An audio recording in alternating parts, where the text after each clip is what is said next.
May iba-iba tayong pagkain. Ay, may iba pa yung pagkain. Hotdog. Ano pa ba? Embutido. Ha? Embutido. Ambutado.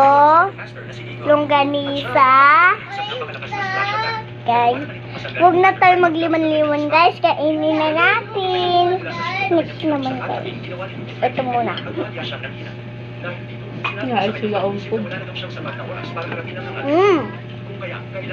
Di masarap. Ito guys, kanin.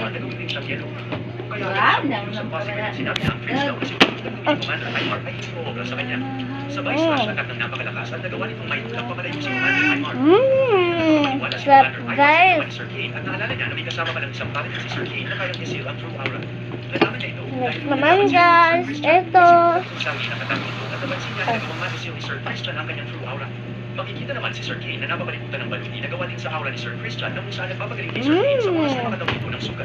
Nagdadala naman si kanin, para mapusog. Magkulay ako ng ano. Dumadaw isa rin sa mga kakayahan ni Sir Kane.